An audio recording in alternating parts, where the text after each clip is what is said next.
Everyone, welcome back to Touch the Fire Twice. I'm Joshua, and I'm here today to do a candle haul and first impressions overview of 12 daylight candles from Kringle Candle Company. But before we dig into that, if you are new to Touch the Fire Twice, welcome.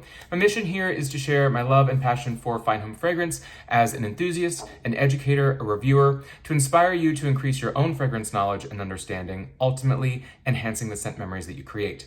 If you want to learn more about what I do, why I do it, how I do it, you can check out my website at TouchTheFireTwice.com.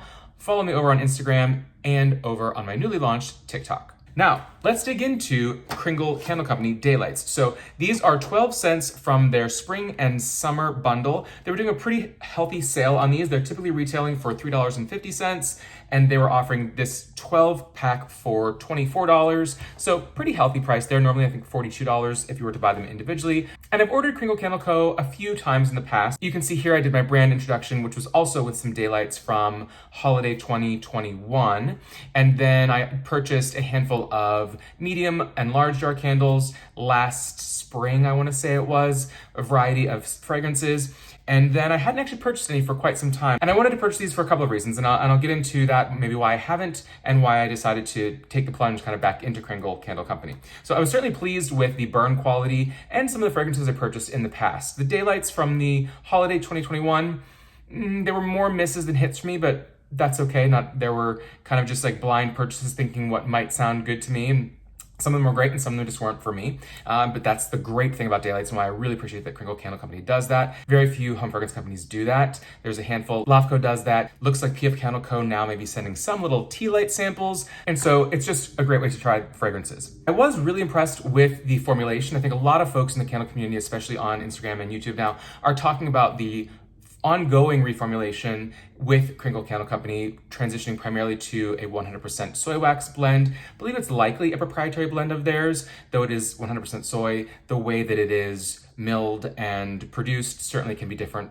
from one 100% soy wax to another brand's 100% soy wax. And of course, the fragrance oils, the load, the wicks, there's so much that goes into really the science of getting a good burn quality, the strength of the throw, the projection, all of that good stuff when it comes to getting these scents up into our noses. And I've really appreciated the transparency that Kringle Candle Company, primarily through their founder, Mick Kittredge, has been able to offer on what's worked, what hasn't worked, and really insights on the thought process behind the branding, the marketing, the science, the testing, and where they're trying to take the brand and where they're willing to own issues that they had and working to evolve and iterate, really kind of leading into that growth mindset to understand what happened, why did it happen, was it good or bad, what didn't work, what can we learn from it, and what can we iterate and innovate and try something new. And so that sort of transparency really speaks to me and is one of the reasons why I wanted to kind of come back to this, because I certainly was not dissatisfied with my past purchases. And I will say that two additional things to that. One more thing that is leading me to that, speaking on the transparency, is, as you likely have seen if you watch my channel, I've done, over the years, a pretty healthy mix of a lot of Bath & Body Works candles, more recent years, a lot of Homeworks candles, and a pretty healthy sprinkling of your fine fragrance, your more luxury brands, kind of a wide variety, but lots of the LOFCOs and the Nests and the Harlem Candle Company and the Boy Smells, amongst others. And I will continue to do that. But if you've watched my channel for a while, you'll also realize there's been very few Homeworks reviews since pre-Christmas or right around the holidays. I had a couple thrown in my 12 Days of Christmas Candles series, but I haven't purchased but a single set of the Wide Hydrangea, which I reviewed here, since really October of 2022. And that is because it appears to be that there continue to be ongoing performance issues, whether it is production, whether it is wick, wax. In general, it's hard to say exactly where the issues stem from, if they are owning the issues, if they are planning to correct the issues. Seems to be mixed messaging from Homeworks, from Harry, from the brand, from their various platforms across e-commerce, QVC, etc. And because of that, I'm just not willing to spend my money on an unknown product that either I'll have to go through a rigmarole of returning to QVC and taking weeks and weeks to get a refund, or being stuck with a product if I purchased it through the Homeworks.shop e-commerce site and it's something that tends to be extremely lowly scented or a poor burn. Just not the risk I'm willing to take, and it dissatisfies me as a consumer that is super passionate about home fragrance and Homeworks and Saucony Co. to see them just kind of digging their heels in and not really speaking to the reality of their situation and what changes they are making. Compare that to what we've seen with Kringle Candle Co. And I say this as just a consumer. I'm not an ambassador. I don't have a discount code for you for Kringle Candle Company. There's lots of great folks out there who are offering that. But just as a consumer, that I really appreciate the transparency offered from Kringle Candle Company. And so for that reason alone, I was like, well, I'm not, if you've noticed, I haven't been doing as many reviews because I haven't been popping out Homeworks reviews, and there's only so many luxury candles that I can take the time to dig into and do my really long in-depth reviews that I tend to do on those, and quite frankly the cost associated with single luxury candles.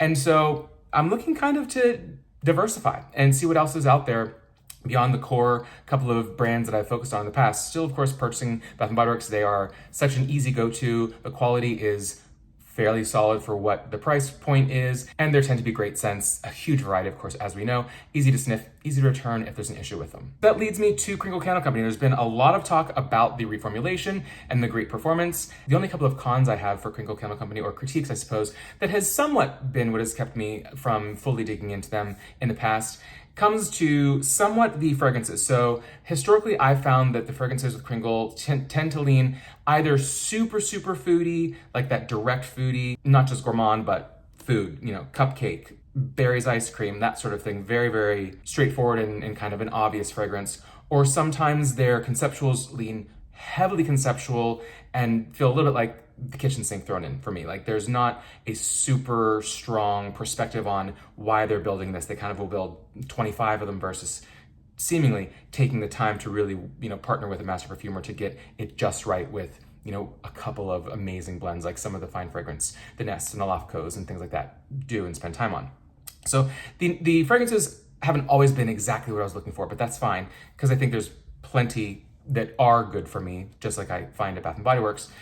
Beyond that, again, being nitpicky, would be the branding, the website. I think Kent at the Candle Channel has talked about this, sort of the visual merchandising and marketing they use. The photography, the Photoshop, the product images just feel a little bit stuck in the past and not really differentiating themselves in a new space, certainly compared to some of the more luxury candle brands with a specific aesthetic or angle. It's a bit traditional, classic, old school, but working to become more contemporary. And so I'd like to see just more cohesion across their branding, the product launches they're bringing, and sort of their value proposition that they offer. And the final thing within that is the website tends to be a little bit messy. As a fragrance nerd, I really want to understand the notes, and you'll find the wrong notes listed. It'll be a copy and paste when someone was doing the upload onto the site where it's this candle has the notes of this other candle, or the name is right, the description's right, but the top, middle, bottom notes are incorrect. So that's just annoying, and those are things that they need to fix because it's not hard to do that right necessarily if they just have an extra level of QA on that. And the final thing that's probably the most annoying thing for me, and I promise that I'll get into my haul and first impressions overview because this is a new, it's called blind sniff in the sense that I've not smelled any of these yet. And that is when it comes to them listing the top, middle, bottom notes, it's pretty messy, gang. I think you've probably seen it will sometimes just have a top, middle, or bottom note of floral or green or sweet. Those might be adjectives that describe a note. Those might be fragrance categories like, earthy, spicy, woody, floral, but those are not actual notes. Floral is not a note. Green is not a note. There are green notes, but is it galbanum? Is it leaves? Is it petitgrain? Is it one of a million things that is sort of a green note to a fragrance? And sometimes it'll be as weird as they'll have coconut in the top note and in the bottom note. Well, top and bottom notes really in fine fragrance are when you're having natural essences, and in a fragrance, for instance, that you were to spray on or rub on yourself, it is the volatility of that. So there are certain notes that simply naturally evaporate first. You get that first, they go away, they dissipate, it goes into the middle, and then the lingering, long-lasting depth of the base notes are the ones that 4, 6, 8 hours later, you may still have scented on your skin.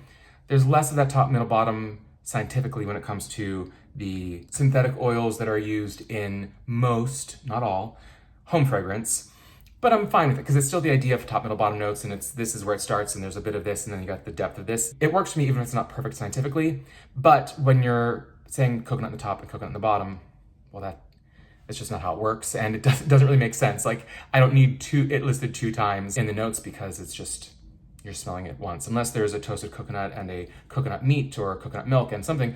Okay, fine, but clarify. So again, as someone who tends to be, as you all know, very detail oriented, it bothers me the way they have their notes. At that point, just give me the scent story, the 3-sentence paragraph without the top, middle, bottom notes, because to me, it's just sort of, it's almost disrespectful to your audience to throw in either incorrect or kind of half-assed listing of notes. So if they want any help with that, happy to bring me on board. I'm happy to help kind of clean it up a bit, because I do think there is so much, obviously, note education that everyone in the fragrance community can do, myself included, and that's why a big thing that I do here is work to educate you all along with myself. So that soapbox, that sort of intro on why I haven't, why I have, why I'm experimenting, why I'm trying Kringle Candle Co., that is it in a nutshell. So let's dig into this haul. Just dump these suckers out. First up, we have Avocado and Palm. The scent story is salty sea breeze and fresh melon are joined with sun-ripened avocado and dewy florals. Lush green palm leaves and aloe water are accented with nuances of beechwood. Get my nose on it, and then I will read the top, middle, bottom notes. This is sweeter than I would have expected with avocado and palm, although melon, that makes sense. This is a kind of traditional, I'd say beachy floral that leans a little bit, say, kind of laundry. I mean, palm leaves and aloe certainly can be that sort of laundry detergent aspect. They say top of sea salt, fresh air, and green melon, mid of sun-ripened avocado, water lily, and apple blossom, and base of palm leaf, aloe water, and beechwood. A little bit of a woodiness to that. Certainly the sweetness from your melon and the apple blossom. There's something a little bit like this, almost a little bit kind of musky in there. Could be the beechwood, like kind of a driftwood. This one, for me, a lot of the Kringle Candle Co. fragrances, understandably so, kind of lean to that 1980s, 1990s aesthetic of home fragrance that was popularized and really originated by Yankee Candle Company.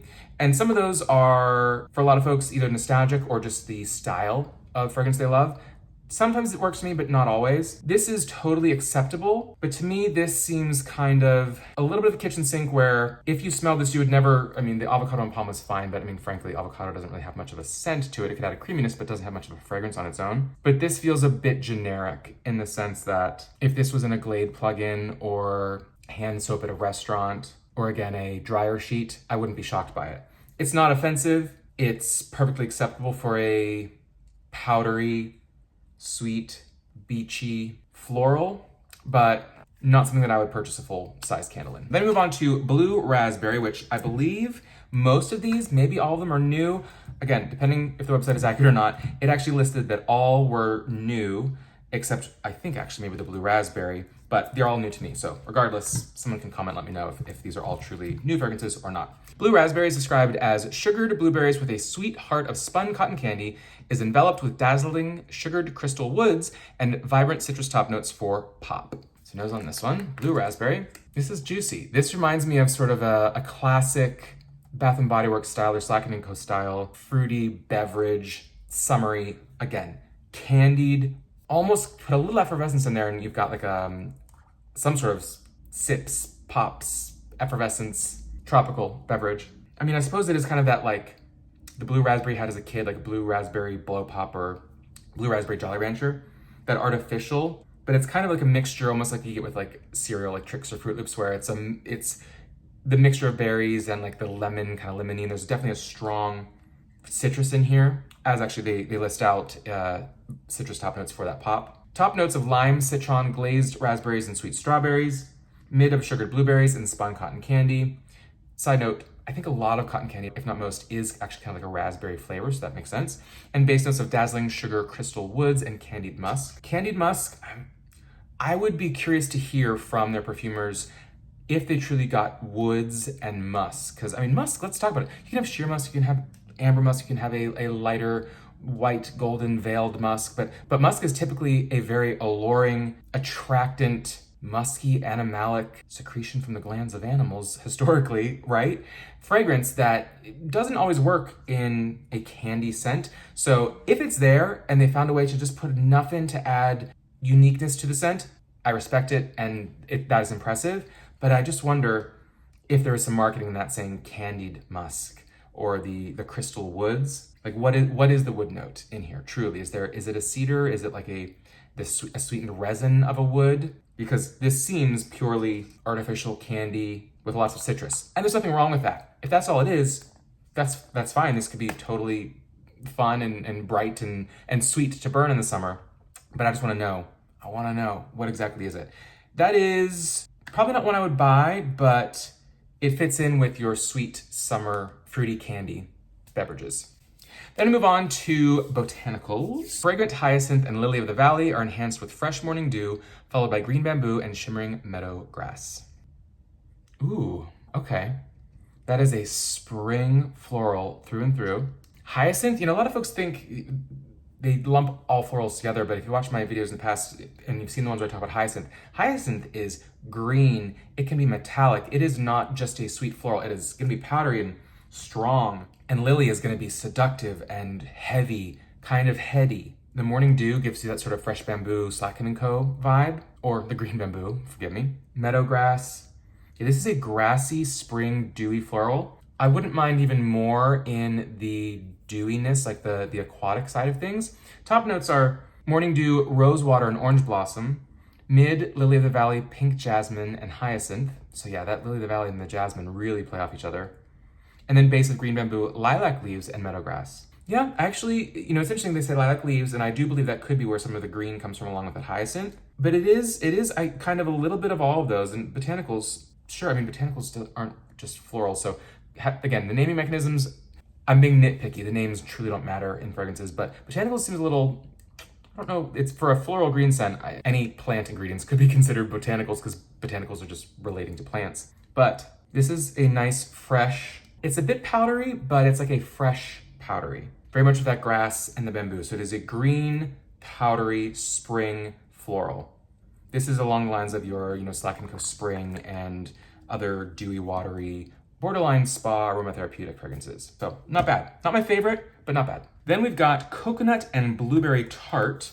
I will say with this one, on the website, when you look at the daylight, the description is actually for sweet peach. And then when you look at the candles, the description seems to be correct, but the top, middle, bottom notes for all of them seem to actually be the fragrance pyramid notes from the Sea Breeze candle. So, scent story on this one: a delectable gourmand scent that captivates all your senses with its indulgent coconut creaminess and the burst of juicy freshness from blueberries and plums. Cinnamon, velvety caramel, and almond deliver a crust-like warmth that crumbles with sweetness in the background. Now, I enjoy blueberries. I love plums.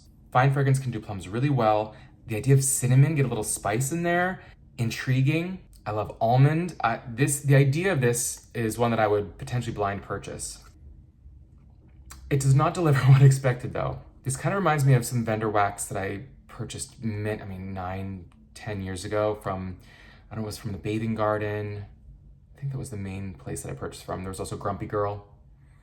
But this actually feels to me like a Bath & Body Works signature Junior Miss body care fragrance. Yeah, not a fan of this. I think a lot of people will probably smell it and like it, but truly, I expected it to be more gourmand. This feels very body care.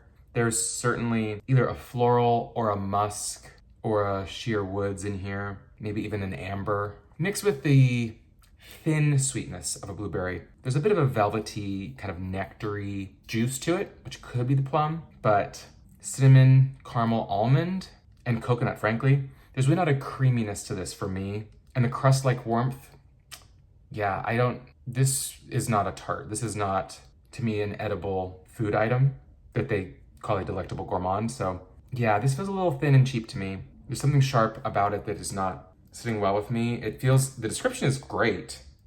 This does not match the description for me at all. Then moving on to another straight up foodie scent, cookies and cream cake. Slice into the decadent aroma of chocolate chip and creamy fudge that melts into delectably rich notes of vanilla and praline, ending with smooth hints of tonka bean that will have you wanting another bite. Now again, forgive my nitpickiness, but hey, that's what I do, right? They call out chocolate chip and fudge with vanilla and praline. But really this is like a picture of a cookies and cream cheesecake, or just a, chocolate cookie crust with either a cheesecake or a pudding. I don't so much see fudge in here. Praline is gonna be kind of caramel and burnt sugar and pecans or nuts. So the name and photo match, the notes don't match. Let's see if the scent matches, or which the scent matches. Okay, this smells artificial, very artificial to me. Very artificial. So top, chocolate chip, creamy fudge, and whipped cream. Mid of milk, vanilla orchid, and praline. Base of tonka bean, vanilla, and musk. Okay, this is where I call foul. Why would you want musk in a piece of cookies and cream cake? Unless it's a conceptual thing where you are sitting at a nice restaurant having a piece of dessert and you're wearing a perfume that is a musk base. Why is there musk in this? This isn't conceptual. This doesn't need to be conceptual. You want to get weird, but don't call cookies and cream cake. No one is going to be happy getting cookies and cream cake with musk as the base. Maybe people say it doesn't come out in the fragrance, doesn't smell like it when it's burning. Then why list it there? Or put it in there if there is truly a musk essential oil in here. I get a bit of a thin, bittersweet chocolate, or like bitter fudge. Maybe some earthiness like a tonka bean, which typically is not in edible gourmands. It adds a bit of more of an earthier vanilla to fragrances typically, but it smells thin and cheap. This reminds me a bit of, I did one review on Goose Creek Candle Company. They had sent me their Hocus Pocus collection about Halloween of 2022, and it was the thing where I said that when I smell them, they smell just like thin synthetic interpretations of a fully fledged fragrance, that if you didn't know what you were trying to smell, you would not be able to ever clock it as what it was marketed as. And unfortunately, that's my same assessment on this. I would never smell this and think, oh, this is cookies and cream cake. Yeah, I mean, there's a milkiness to it, but it's just, it smells very artificial and it just isn't working for me. That's my least favorite, just because I would be angry if I were someone who wanted a cookies and cream cake, and this is what was delivered. All right, keeping on in the Cupcakes cookie candy selection, we've got Cosmic Cupcakes. Described as this out-of-this-world scent opens with a burst of juicy orange, lime zest, and candied lemon. Succulent red berries blend into a confectionery sweet mixture of coconut milk, melted buttery caramel, and cocoa powder, topped with a swirl of vanilla buttercream, frosting, and sugar crystals. All right, so we're expecting a lot of citrus. Interesting for a cupcake. A lot of citrus, some berries, coconut milk, caramel, and chocolate. So citrus, coconut, chocolate, caramel, vanilla buttercream frosting. All right, that is a mouthful if I've ever. Okay, this. This is interesting. This really is, to me, I think trying to be just kind of like a lemon buttercream cupcake. But for me, the lemon in this leans cleaner. And I don't say that often. I like a lot of lemon scents. Lemon can be, to me, it's fairly easy for lemon to be a natural lemon fragrance or a candy lemon fragrance in a cupcake or in, you know, 1,000,001 concoctions and blends. This feels like, this reminds me of End Dust, the spray that, like, you know, my mom used when I was a kid. Yeah, I get it. It's like a formal dining room with a piano in it kind of lemon for me. And I'm not trying to be ranty or provocative in saying any of this. I'm just being honest. There is certainly like a bakery note. Cupcake, yeah, okay. But I almost get that lemon. I almost feel like there's some blossom in there. I'm getting almost some sort of floral. They don't call that out. They just say like citrus berries, cocoa powder, caramel, and coconut milk. But I'm actually getting, like, I think the base of like a vanilla cupcake. Like I'm getting the crumb cake itself, but it's just, that lemon, it's almost like a lemon verbena, like an herbal lemon, just kills it for me. Not so much the creaminess of coconut milk. I don't think I get chocolate. That's just a weird one. It could have been decent. I feel like there's a base of something in it that's good, but it's just, like a lot of these, it's just too much going on. It doesn't work for me. All right, then we have got Grapefruit and Rosemary. Now this is something that's probably a little bit more in my wheelhouse. I do love herbal with fruit, something that can be a little bit more straightforward, yet elevated if blended well. Let's look at the notes. Juicy pink grapefruit and sparkling bergamot are accompanied by earth-grounding wild rosemary, some lavender, and dewy garden greens. I like that. Some lavender, maybe not a lot. There's some lavender in there. Okay. Oh, okay. Interesting. This reminds me a fair amount of Lofco's Paradiso Fig, which you can check out my review here. It was launched as their 30th anniversary candle, and it had bergamot, and I believe it had peach and fig. There is something in here.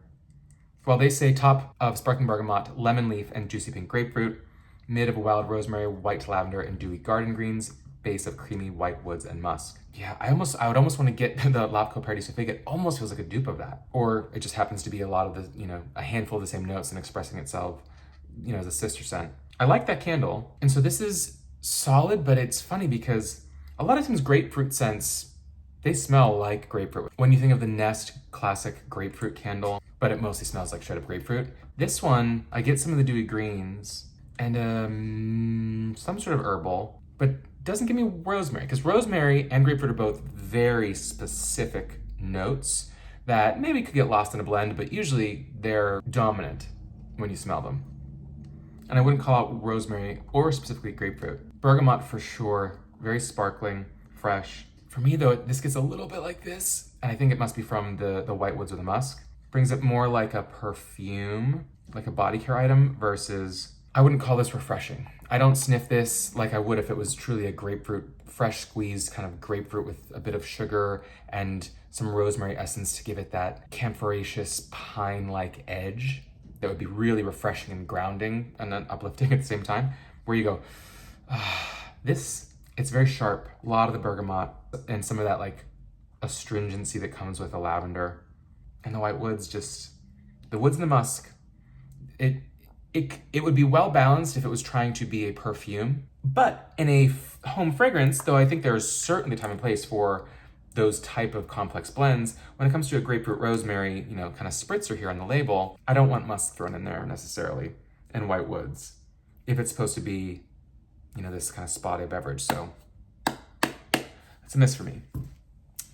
Then we go to Mon Amour, which I believe is a dupe or a near dupe for a very, very popular fragrance out there. The description on this is a sweet blend of crystallized sugar and caramel strands lead into a heart of jasmine and oak moss surrounded by red amber and gilded musk. All right, so you're getting perfume with that one because we're talking, certainly when you get oak moss, red amber, gilded musk, we're talking mature body fragrance.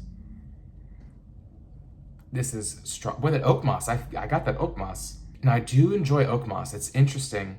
It's just too much for me. And I like a lot. It's just a little too much of everything for me. Because if this is a dupe of a perfume, it's the type of perfume that maybe, if I like the fragrance I'd wear, but most body fragrances, I don't want in a home fragrance. Sometimes. There are crossovers that could work. But most of the time, they just are a different mindset for me. And so this is one, sugary, yes. The jasmine, that heady floral, gilded musk. You've got caramel strands, sugar crystals, vanilla orchid, star jasmine, oak moss. There is the oak moss right in the middle, which is interesting. Crimson blooms, unclear exactly what that means. Red amber, gilded musk, sandalwood. Certainly the depth of that kind of sweet creaminess that sandalwood brings. But boy, it's just hitting the wrong parts of my nose. It's like deep and musky, but there's a sharpness in the top there for maybe the oak moss and the vanilla orchid. It's not for me. It's not for me. All right, and then Sea Breeze, an immersive scent featuring warm ambered sands and darkened coconut fruit, swirled within a coastal complex of azure waters, salted palm, marine kelp, and sun-ripened island fruits. Now we're talking a beachy summer tropical. I like that description. Ooh, okay. This is interesting. Kind of, I would say, in your traditional powdery, beachy floral, not entirely unlike, what was our first one, that avocado and palm. Avocado and palm, softer, more laundry.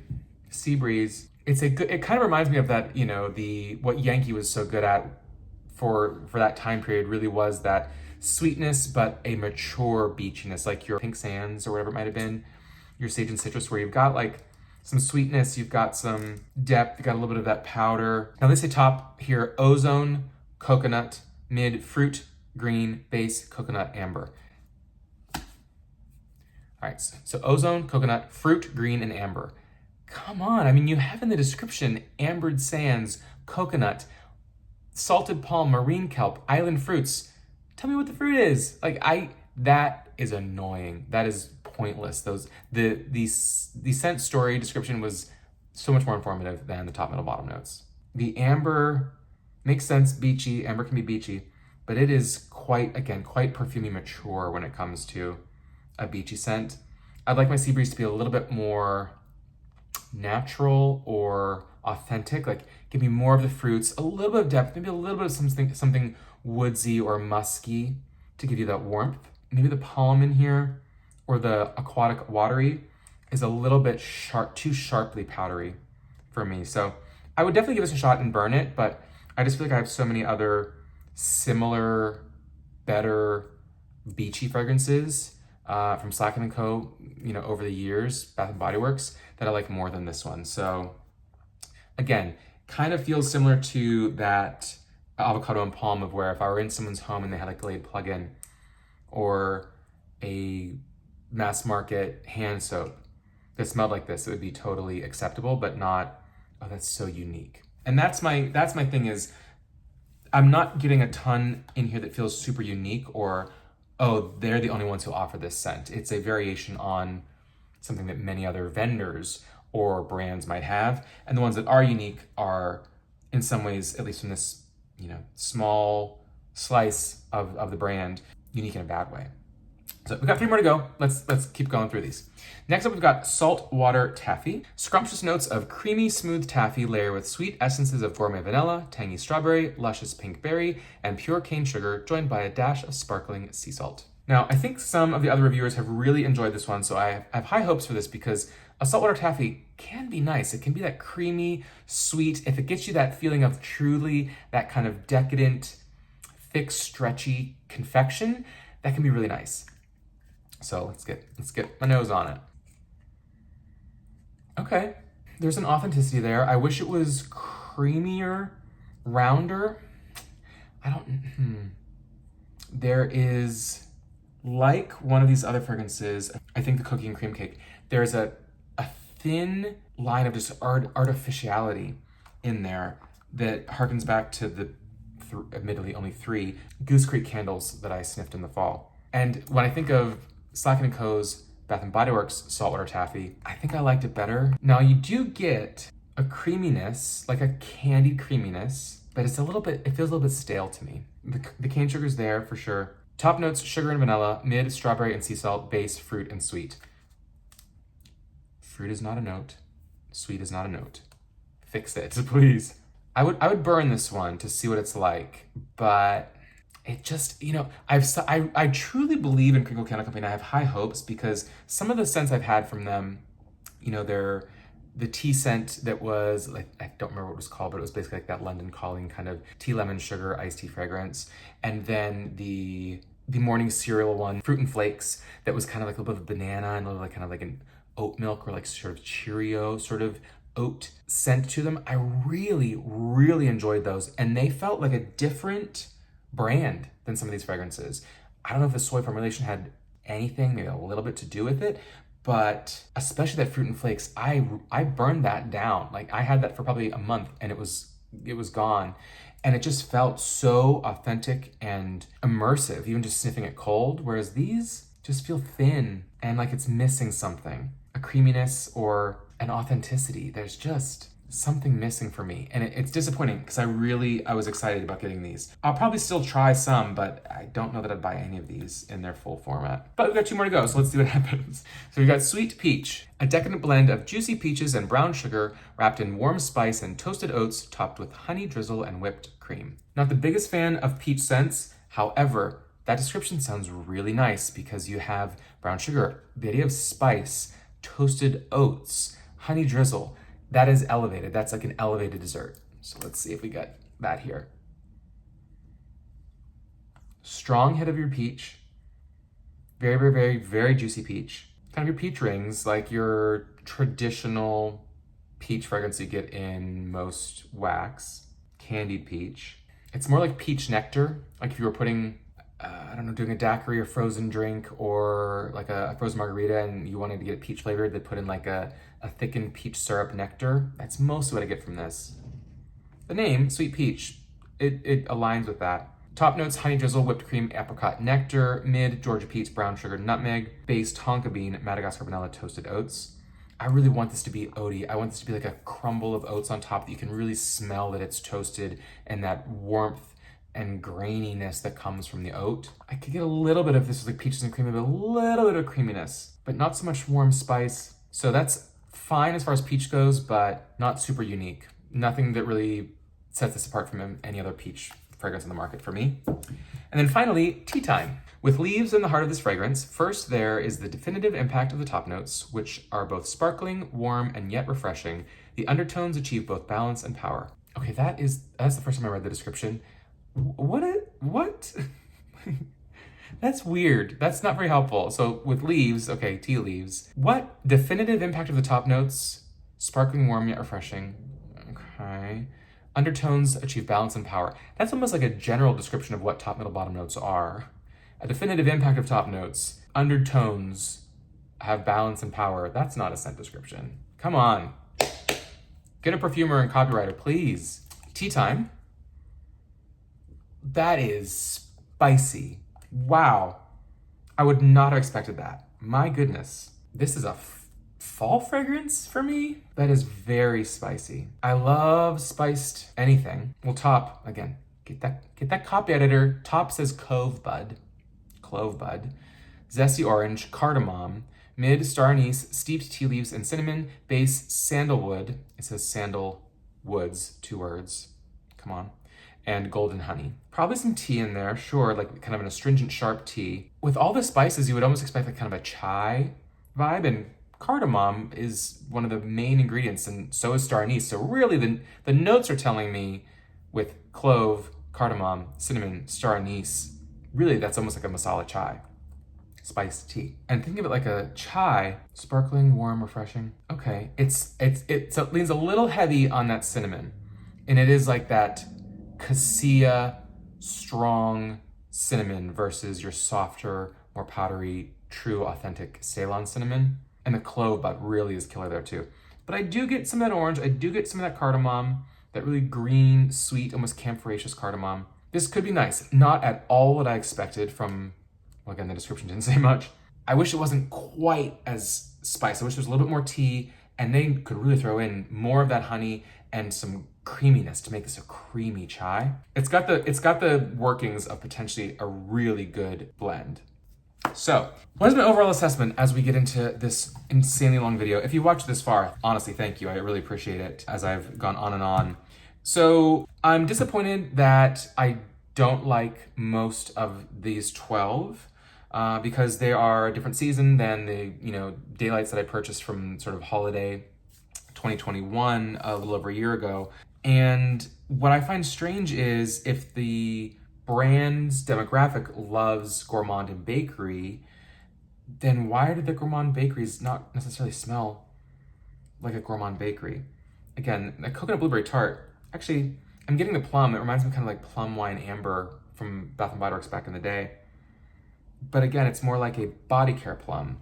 And that cookies and cream cake is just thin and not good. Like there definitely is a bit of a musk in there with whatever creamy chocolate sweetness there is. Your sweet peach, kind of straightforward peach. Saltwater taffy, there's something a little bit stale in there. I don't know. Botanicals, I like that, like a fresh bamboo. Blue raspberry is nice. Reminds me of some of the old super, super tropical fruity, pink lemonades from Bath & Body Works. That one I can deal with. Mon Amour is not for me. Grapefruit Rosemary, that smells a lot like Lafco's Paradiso Fig. Missing the nuances, but I wouldn't be surprised if this is a dupe of that, in fact. It's so similar. That Cosmic Cupcake smells like end dust to me. Avocado Palm again. Comparatively, I like that more than the others. Sea Breeze, very old school. I think a lot of people would like it. Not really my bag. And that tea time could be interesting. So yeah, there's like 5 in here that I would burn without a problem. So you've got your Avocado Palm, Grapefruit Rosemary, Blue Raspberry, Botanicals, and Tea Time. But I don't think enough that I would want to buy any of them. Maybe the tea time to layer with something else. Maybe the blue raspberry if I was really craving sort of your pomegranate lemonade, pink sangria, old school Bath and Body Works. That's nice. They don't throw too much in there to make it different. All told, a bummer for me because 4 of them I probably dislike and the other 2 are just like meh for me.